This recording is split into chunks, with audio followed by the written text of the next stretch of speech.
નમસ્કાર દર્શક મિત્રો, હું શીતલ મહેતા ન્યૂઝ ઓફ કચ્છમાં આપનું સ્વાગત છે। જોઈએ આજના સમાચાર। ભારતીય મજદૂર સંઘના સંલગ્ન મંડળ, આંગણવાડી કાર્યકરો તથા મધ્યાહન ભોજનના કર્મચારીઓ મોટી સંખ્યામાં કલેક્ટર કચેરીમાં આવી સૂત્રો પોકારી આવેદનપત્ર આપ્યું।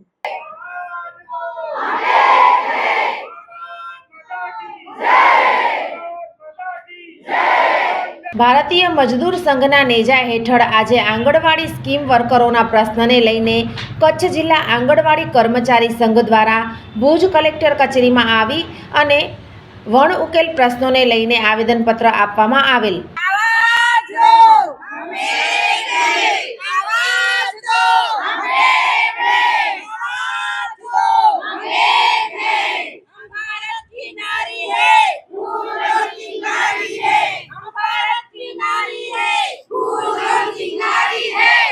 પ્રશ્નો અંગે વાત કરતા સંઘના મંત્રી ભાવનાબેન પોકારે જણાવ્યું કે મારું નામ પોકાર ભાવનાબેન શિવજીભાઈ, હું આંગણવાડી જિલ્લા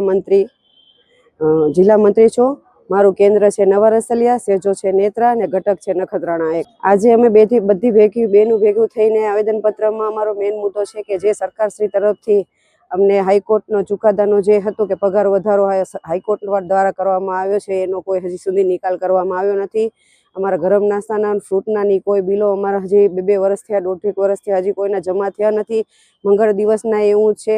અને જે બેનોને ગેસના જે આપણે લેવા માટે એને કોઈ રકમ મળતી નથી।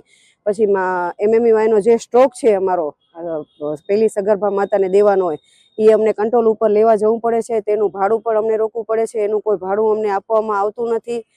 અને 2022 થી જે સુપરવાઇઝરની બઢતી અટકી છે એ સુપરવાઇઝરની બઢતી ઉંમરની સમસ્યા છે। જે બેનોને 45 વર્ષ થઈ જાય છે એ ઉંમરની સમસ્યાનો નિકાલ કરાવે। મોબાઈલની કામગીરીની અંદર ફેસ KYC નું બહુ હમણાં હાલે છે, એમાં ઘણી જગ્યાએ નેટવર્ક બહુ ઇસ્યુ છે, જેમાં નથી ઇસ્યુ છે।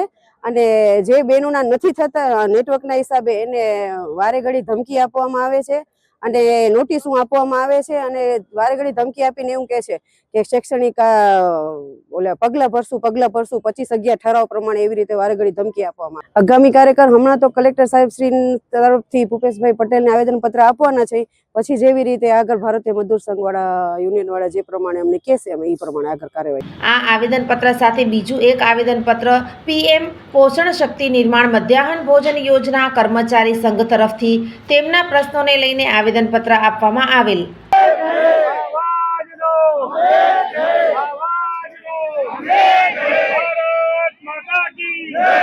આ સંદર્ભે સંઘના મેઘજી પુનરાજભાઈએ જણાવેલ કે મારું નામ મેઘજી પુનરાજ દુઆ, કચ્છ જિલ્લા પ્રમુખ મધ્યાહન ભોજન। શું સમસ્યા લઈને આવ્યા? અમારા સંચાલકોને એક તો ખાનગીકરણ, બીજું અમારું કોઈ પણ જાતનું સરકાર સાથે દવા કે કોઈનો વ્યવહાર કરતી નથી। અને હાલમાં જે અમારા વિધવા તેકતા બહેનો છે તેની રોજીરોટી ન છીનવાય અને એ લોકોને પૂરતો પગાર મળે, લઘુત્તમ ધારાધોરણે પગાર મળે એવું અમારી સમસ્યા છે। એ અમે કલેક્ટર સાહેબને આપશું। કલેક્ટર સાહેબ મુખ્યમંત્રીને કે વડાપ્રધાનને મૂકે, અમારું સમાધાન કરે, એના માટે અમે આ બધું આવેદનપત્ર આપવા આવ્યા છે। હા, અમારી માંગણી સંતોષ કરવામાં આવે તો અમે જલદ એટલે ઉગ્ર આંદોલન કરશું, ઉપવાસ પર કરશું, ગાંધીનગર જઈ છાવણી કરશું અને કલેક્ટર ઓફિસની સામે પણ અમે છાવણીમાં બેસશું। અમારા કચ્છ જિલ્લાના જેટલા પણ કર્મચારી છે એ અને આખા ગુજરાતના 1 લાખ કર્મચારીઓ, તેની અંદર વધારેમાં વધારે અમારી વિધવા અને તેકતા બહેનો છે જેને સરકારશ્રીથી હજી સુધી કોઈ લાભ મળ્યો નથી, જ્યારે બીજા બધા કર્મચારીઓને સરકાર તમામ લાભો આપે છે અને અમને કોઈ લાભ આપતી નથી। સાથે સાથે અમારું ઘણું પણ અવારનવાર અમે હડતાલો કરીએ છીએ, આ કરીએ કોઈ જવાબ આપતું નથી। એટલા માટે હમણાં બજેટમાં અમારા સંચાલકોને NGO ખાનગીકરણ અને 12 વાગ્યાથી કરી રાતના 12 વાગે રાંધે છે અને સવારના 1 વાગે 1:30 વાગે જમાડે છે। વાસી ખોરાક અમારા બાળકોને મળે ન મળે એના માટે અમે આ બધું આંદોલન કરવાના છીએ। સમગ્ર બાબતે BMSના કચ્છ જિલ્લા પ્રમુખ વૈભવ લિંબોરકે જણાવેલ કે હું કચ્છ જિલ્લામાં પ્રમુખ તરીકે કામ કરું છું. મારું નામ વૈભવ નિંબાર્ક છે અને હાલ અમે આશા વર્કર, આંગણવાડી, મધ્યાહન ભોજન અને EPS 95માં મિનિમમ 5,000 પેન્શન બંધાય અને EPFમાં 30,000ની કરવાની માંગણી કરીએ છીએ. પછી બીજું EPS વાળી વેતન સીમામાં 42,000 કરવાની માંગણી છે અને કેન્દ્ર સરકારને જિલ્લા કલેક્ટર દ્વારા અમે આ બધી માંગણી નરેન્દ્રભાઈ મોદી સાહેબને પહોંચાડવા માંગીએ છીએ. તો અમારો એ જ માંગણી છે કે આ જલ્દી અમને આ ઉકેલ આવે. આમ આજે મોટી સંખ્યામાં ભાઈઓ તથા બહેનો કલેક્ટર કચેરીએ એકઠા થઈ સૂત્રો પોકારી આવેદનપત્ર આપી સરકાર સમક્ષ પ્રશ્નો રજૂ કર્યા.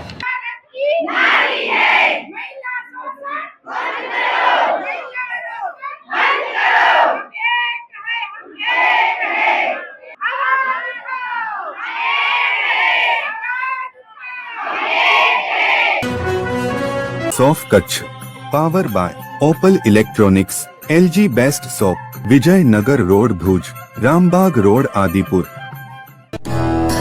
Power by KC jewellers, latest fashion design ना ऑर्नामेंट्स नो विश्वासपात्र शोरूम, हॉस्पिटल रोड भुज।